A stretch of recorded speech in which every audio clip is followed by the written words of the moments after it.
तो जन्मोत्सव में भी चारों ओर अबीर और गुलाल जो है लोग उड़ाने लगे, और वो अबीर और गुलाल इतनी मात्रा में उड़ाया गया कि अयोध्या में चारों ओर अंधेरा छा गया। अब वो दिन और रात्रि को मिलाने की चेष्टा कर रहे हैं। तो उन्होंने कहा भाई यूं तो दिन ही था, लेकिन विचित्रता ये थी कि दिन को देख करके इसे दिन कहें कि रात्रि कहें, ये कहना कठिन हो गया। अगर सूर्य की ओर देखें तो लगता है कि दिन ही दिन है, पर जब चारों ओर के अंधेरे को देखें तो ऐसा लगता है कि जैसे का रात्रि। और तब गोस्वामी जी ने बड़ी मीठी कल्पना किया, क्या बोले, अगर धूप जनु बहु अंधियारी, उड़ई अबीर मनहु अरुणारी, मंदिर मन समूह जनु तारा, नृप गृह कलश सु इंदु उदारा। महाराज श्री दशरथ के महल पर कलश लगा हुआ है, बोले वो अंधेरे में चंद्रमा की तरह चमक रहा, मणियां जो हैं वो तारों की तरह चमक रही हैं, अबीर और गुलाल से चारों अंधकार छाया हुआ। अगर धूप जनु बहु उनियारी, उड़ई अबीर मनहु अरुणारी, मंदुर मन समूह जनु तारा, नृप गृह कलश सो इंदु उदारा, और भवन वेद धुनि अति मृदुबानी। ब्राह्मण लोग, विद्वान लोग वेद पाठ कर रहे हैं। बोले ऐसा लग रहा है कि सवेरा हो गया है और रात्रि के समय, अभी 4 बजे के समय पक्षी लोग कोलाहल कर रहे हैं कि ये दृश्य क्या हुआ। गोस्वामी जी ने कहा, प्रभु ही मिलन आई जनु राति। मुझे ऐसा लगता है कि जब रात्रि ने देखा कि अरे अब तो 1 महीने तक मुझे आने कोई नहीं मिलेगा, तो वो बेचारी संध्या का वेश बना करके प्रभु से उलाहना देने आई है कि महाराज आपने भी प्रकाश का ही पक्ष लिया, मेरा त्याग कर दिया, मुझे आपने अवसर नहीं दिया। तो फिर भगवान श्री राघवेंद्र ने वचन दिया, अच्छा ये जन्म का आनंद तो दिन का है, पर विवाह का आनंद जो है वो रात्रि में रहेगा, तुम्हारी भी इच्छा पूरी हो जाएगी। और वो आगे चल करके फिर जब भगवान राम का विवाहोत्सव आता है तब संध्या से उत्सव प्रारंभ होता है और रात्रि भर वो उत्सव चलता रहता है। तो भाई ईश्वर जो है का वो तो वस्तुतः कालातीत है, उसका अभिप्राय ये। पर सृष्टि में उसका बाण तो निरंतर चल रहा है और निरंतर चलता हुआ सृष्टि का संहार हो रहा है। आज भगवान श्री राघवेंद्र ने जब व्यक्ति का अभिमान देखा, रावण का अभिमान देखा, तो प्रभु मुसुकान समुझी अभिमाना, चाप चढ़ाई बाण संधाना। और सच बात तो ये, चाहे जिस वस्तु का अभिमान कीजिए, भगवान का बाण एक ही बाण बहुत है। बस समय जब आ जाएगा, काल आ जाएगा, तो आपका धन का, पद का, बुद्धिमत्ता का ऐश्वर्य का जो भी अभिमान रहा हो, उसके नष्ट होने में एक क्षण भी तो नहीं लगेगा। भगवान श्री राम ने धनुष और बाण प्रयोग किया और वो बाण चला, और जहां रावण नृत्यशाला में नृत्य देख रहा था, अचानक एक अद्भुत दृश्य हुआ। रावण के सिर का छत्र गिर पड़ा, रावण के सिर का मुकुट गिर पड़ा, मंदोदरी के कान का ताटंक गिर पड़ा। छत्र मुकुट ताटंक सब हते एक ही बाण। लेकिन विचित्रता क्या थी, सबके देखा तो मही गिरे मरम न को जान। अब यही गोस्वामी जी के ईश्वरता का निर्वाह। कागर केवल ये लिख देते कि बाण चलाया और लोगों ने देखा कि बाण आया, और बाण के आने के बाद रावण का सिर, मुकुट, छत्र गिरा। रावण के, भगवान राम के बाणों का भी वर्णन इस रूप में भी किया गया है। लेकिन इस प्रसंग में ये कहा गया कि भगवान राम के बाण से जब छत्र, मुकुट, ताटंक गिरा, तो भगवान राम के कंप न भूमि न मरुत विशेखा, अस्त्र शस्त्र को नयन देखा, सोचहि सब निज हृदय विचारी, असगुण भयो भयंकर भारी। न कोई बाण दिखाई पड़ा, न शस्त्र दिखाई पड़ा, न भूकंप आया, न आंधी आई। और याद रखिए, यही तो जीवन का सत्य है। ये जब भगवान का बाण आकर के लगता है तो क्या दिखाई देता है। कई व्यक्ति बेचारा का अगले क्षण मृत्यु का ग्रास बन जाता है, का उसको कहां पर ईश्वर का जो काल है, क्या वो काल कहीं काल दंड गही काहू न मारा, क्या काल जो है वो प्रत्यक्ष होकर के किसी के ऊपर प्रहार करता है क्या। भगवान ने मानो रावण को ये चेतावनी दी है, तुम्हारा सारा अभिमान, तुम्हारा सारा ऐश्वर्य, तुम्हारा सारा भोग सब काल के समक्ष विनष्ट हो जाएगा। अभी तो छत्र मुकुट गिरा है, अब सिर ही गिरने का तुम्हारा शेष रह गया, अब वही बाकी रह गया, तुम्हें सावधान हो जाना चाहिए। मंदोदरी ने काल के इस संदेश को समझ लिया, क्योंकि वो मंदोदरी के कान के पास भगवान का बाण आया। पर मंदोदरी और रावण में यही अंतर है, रावण महान पंडित, व्याख्या करने में बड़ा निपुण, मंदोदरी और रावण में मंदोदरी ने संदेश का सही अर्थ लिया, पर रावण ने अपनी बुद्धिमत्ता और अपने पांडित्य से उस संदेश का भी अर्थ बदल दिया। जब छत्र मुकुट ताटंग गिर पड़ा तो लोग डर के मारे कांपने लगे, ये तो बड़ा आसुन हो गया, लगता है कि महाराज की मृत्यु होने वाली। रावण ने देखा और तुरंत अपने पांडित्य का प्रदर्शन किया। 10 मुख देख सभा भय पाई, बिहसी बचन कह जुगुति बनाई। हंस करके कहा, आप लोगों ने देखा कितना बड़ा सगुन हुआ। अब बेचारे मुंह ताक रहे हैं, ये सगुन हुआ कि सगुन हुआ। रावण ने कहा, मैं समझ गया, और लोगों के लिए असगुन हुआ पर मेरे लिए सगुन हुआ। क्यों? बोले, और लोगों का सिर कटता है तो उनकी मृत्यु होती है, पर शंकर जी के सामने मेरा सिर कटा तो शंकर जी ने वरदान दे दिया कि तुम्हारा सिर नया नया निकलता रहेगा। तो औरों का सिर कटना मरना है और मेरा सिर कटना जो है वो अमरता का वरदान है। तो तुम सोच लो कि सिरौ गिरे संतत शुभ जाही, मुकुट गिरे का सगुनता ही।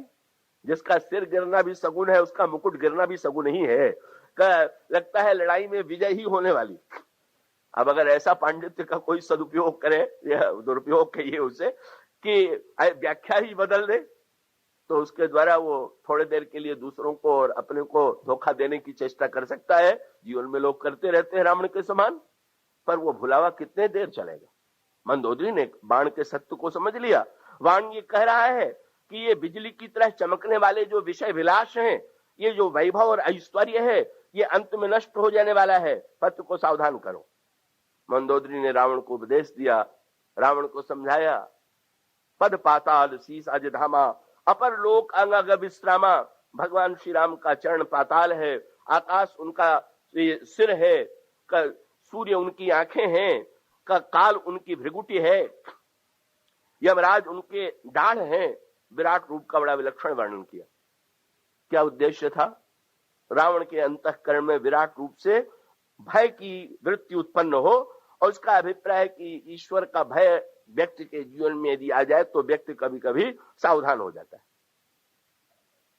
लेकिन जब रावण की कथा समाप्त, मंदोदरी की कथा समाप्त हुई, तो रावण ने जो कथा सुनकर के अपनी सम्मति प्रकट किया।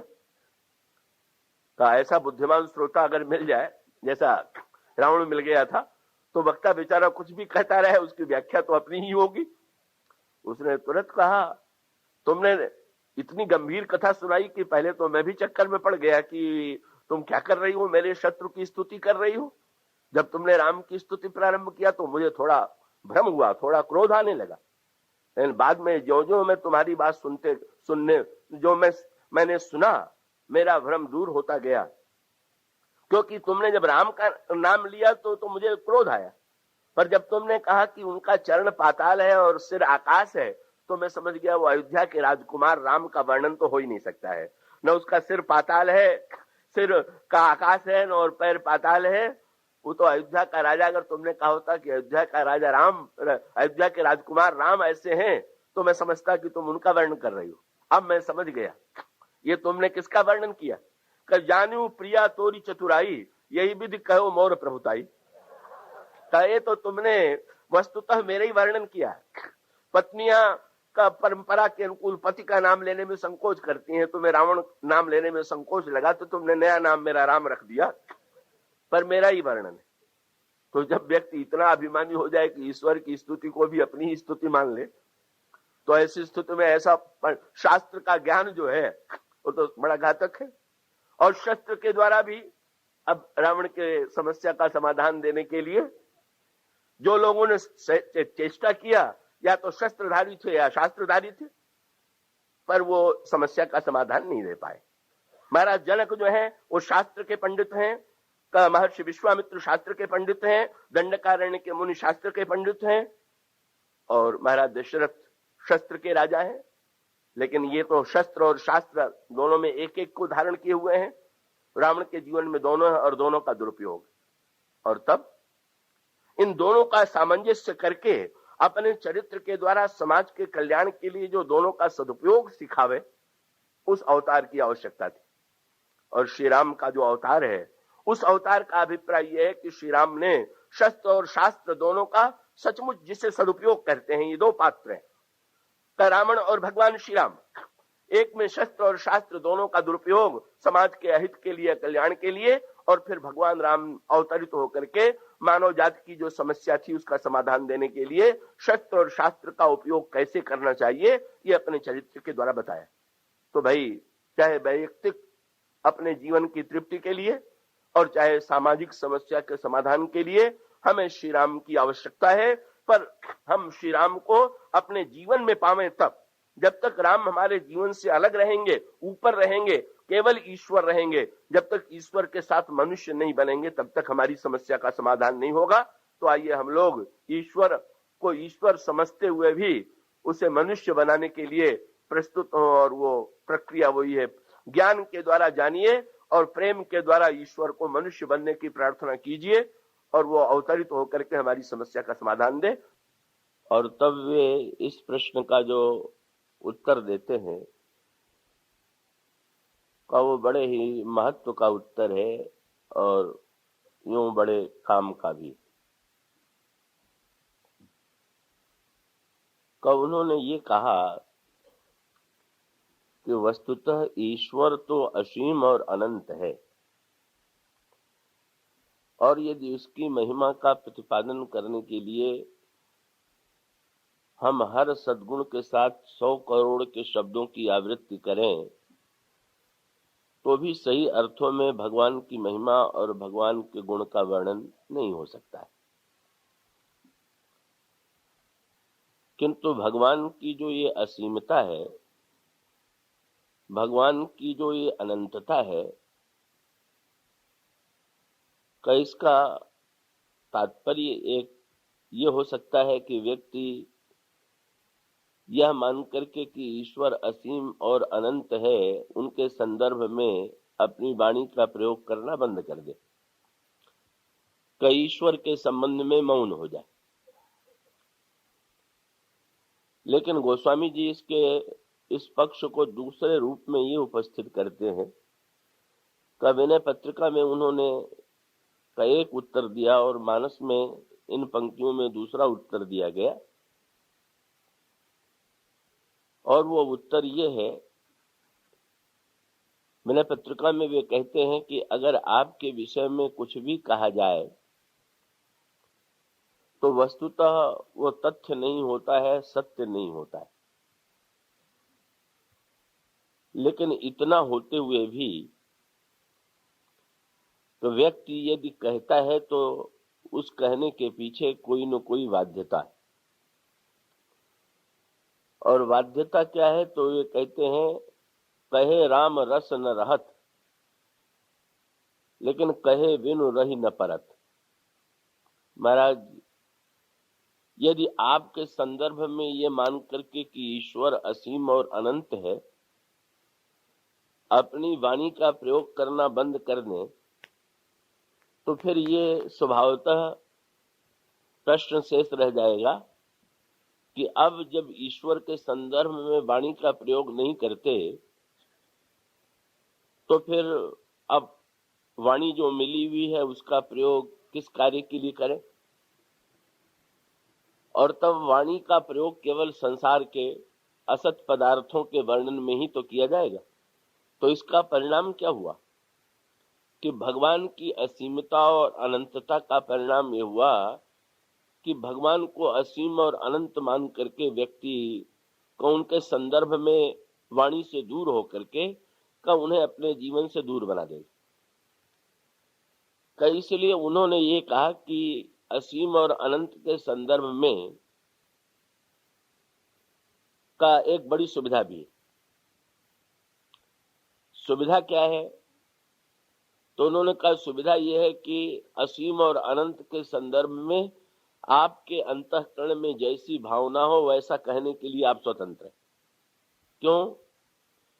कि जब सत्य कोई नहीं जानता तो फिर ऐसी परिस्थिति में ये विभाजन तो हो ही नहीं सकता है कि ये सत्य कह रहे हैं, ये असत्य कह रहे हैं। तो फिर ऐसी परिस्थिति में का मानो भगवान की महिमा का वर्णन हम भले ही न कर सके, लेकिन अपनी वाणी का सदुपयोग करने के लिए, अपनी वाणी को धन्य बनाने के लिए हमें भगवान के संदर्भ में कहना चाहिए। और कहना कठिन कठिन तो इसलिए है कि कहा नहीं जा सकता, और सरल ये है कि जिसके विषय में कुछ न कहा जा सके उसके विषय में चाहे जो कहिए।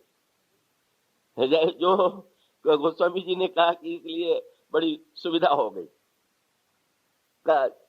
सब जानत प्रभु प्रभुता सोई, लेकिन तदपि कहे विनु रहा न कोई।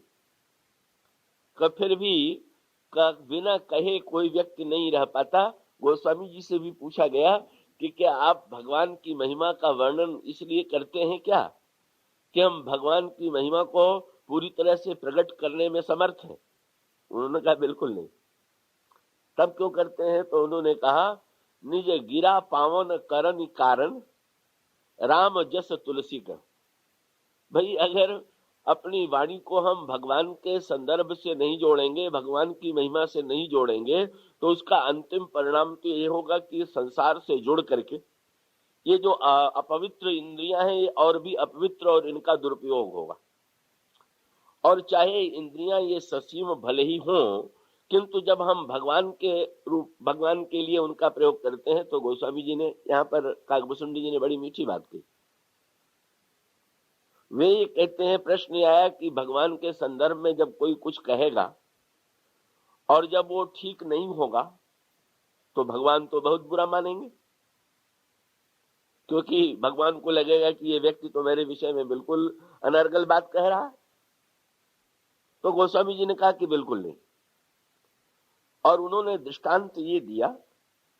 तब उसके लिए शब्द काकभूषुंडी जी का ये है कि भाई संसार के माता पिता में भी इतना वात्सल्य देखा जाता है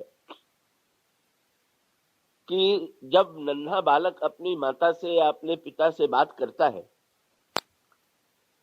तो जिस समय वो तोतली भाषा का प्रयोग करता है, उस समय उसकी भाषा सुन करके कब भले ही उस पिता को व्याकरण का, उसकी माता को व्याकरण का ज्ञान हो, लेकिन क्या उसके वाक्य को वो व्याकरण की कसौटी पर कस करके देखता है क्या? बल्कि आप में से बहुतों का यह अभ्यास होगा कि व्याकरण की कसौटी पर कस करके देखने के स्थान पर बहुधा तो माता पिता अगर बालक कुछ अटपटी तोतली भाषा में बात करने लगे तो स्वयं भी उसी भाषा में जवाब देने लगते।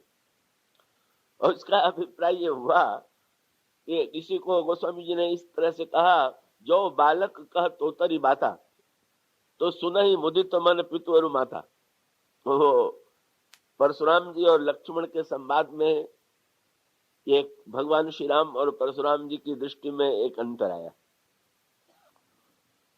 तो जब परशुराम जी ने लक्ष्मण जी की भाषा सुनी तो उन्हें क्रोध आ गया, और क्रोध इसलिए आ गया कि उन्होंने अपने सामने किसी को कभी इस तरह से बोलते देखा ही नहीं था।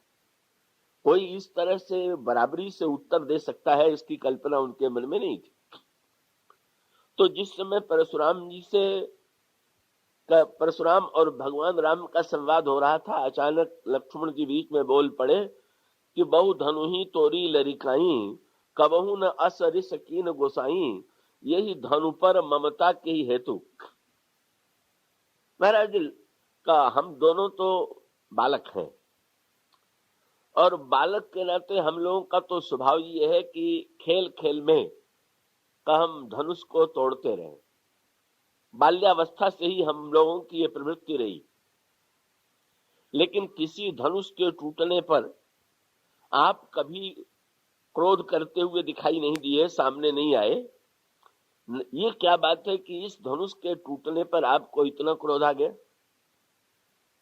अब उसको आध्यात्मिक संदर्भ में देखें तो भी लक्ष्मण जी की भाषा बड़ी गंभीर है। का वस्तुतः का लक्ष्मण जी और भगवान श्री राम का कार्य जो है वो धनुष को तोड़ना भी है। परशुराम जी थोड़ा इसी सत्य से परिचित नहीं। धनुष तोड़ने में प्रतीकात्मक संकेत अगर लें तो इसका अभिप्राय ये है, ये धनुष का संदर्भ रामायण में और श्रीमद् भागवत में दोनों में आपको इसी संकेत के अर्थ में मिलेगा। भगवान श्री राघवेंद्र जब जनकपुर में आते हैं तो महाराज श्री जनक की सभा में शंकर का धनुष रखा हुआ, और श्रीमद् भागवत में भगवान श्री कृष्ण के संदर्भ में आता है कि भगवान कृष्ण जब कंस की सभा में जाते हैं तो वहां पर भी कंस की सभा में एक धनुष रखा हुआ। तो कंस और महाराज जनक का दोनों सर्वथा एक दूसरे से भिन्न प्रकार के विरोधी पात्र हैं। महाराज श्री जनक परम तत्वज्ञ हैं और उन्होंने भक्ति रूपा सीता को पा लिया है और भगवान श्री राघवेंद्र ईश्वर की उपलब्धि का उनका लक्ष्य है कि ये महाराज श्री जनक के ज्ञान की, वैराग्य की और भक्ति की भूमिका। और इसके प्रतिकूल जो है वो कंस जो है सर्वथा भगवान को मिटाने पर तुला हुआ, अपना शत्रु मानने वाला। पर दोनों में अंतर यदि करें तो दोनों में अंतर क्या का महाराज श्री जनक ये घोषणा सभा में अपने बंदियों के द्वारा कराते हैं कि जो व्यक्ति इस धनुष को तोड़ देगा उसी को मेरी कन्या वर्ण करेगी। तो महाराज श्री जनक ये चाहते हैं कि ये धनुष टूटे। और कंस की सभा में जिस समय भगवान गए तो रामावतार में भी और कृष्णावतार में भी का धनुष को देखना उन्हें बहुत पसंद है। और धनुष को बड़ी यहां आगे चल करके सांकेतिक भाषा में का भगवान श्री राघवेंद्र कौतूहल से जैसे धनुष को देखते हैं, भगवान कृष्ण भी जब कंस की सभा में गए तो उन्होंने धनुष को बड़े कौतूहल से देखा और कहा कि जरा इसको पास से देख ले। लेकिन यहाँ का दृश्य उल्टा है। यहाँ चारों ओर कंस के सैनिक खड़े हुए हैं और वो खड़े होकर के निरंतर सावधान है कि इस धनुष को कोई छूने न पावे, का तोड़ने का तो प्रश्न ही कहाँ है। तो कंस की दृष्टि में और जनक की दृष्टि में जो भेद है, एक चाहता है कि धनुष टूटे और दूसरा चाहता है कि धनुष न टूटे। यद्यपि दोनों प्रसंगों में भगवान राम ने भी धनुष तोड़ दिया और भगवान कृष्ण ने भी उठा करके धनुष तोड़ दिया, लेकिन यहां पर जब भगवान राम ने धनुष तोड़ दिया तो चारों ओर जय ध्वनि हुई, फूल बरसाए गए, जनक नंदिनी सीता ने उनके कंठ में जयमाल धारण कराया। और जब भगवान कृष्ण के द्वारा कंस का धनुष तोड़ दिया गया तो वहां धनुष के आसपास जो खड़े हुए सैनिक थे का वो क्रोध में भर करके श्री कृष्ण को मारने चले। तो इन दोनों की मनोवृत्ति में जो अंतर है उसको अगर व्यवहारिक भाषा में कहें तो इसका अभिप्राय क्या? ये धनुष जो है वो अहंकार का प्रतीक है और ज्ञानी में और अज्ञानी में महाराज जनक ज्ञानी है और कंस अज्ञानी है। दोनों की प्रवृत्ति में अंतर क्या है?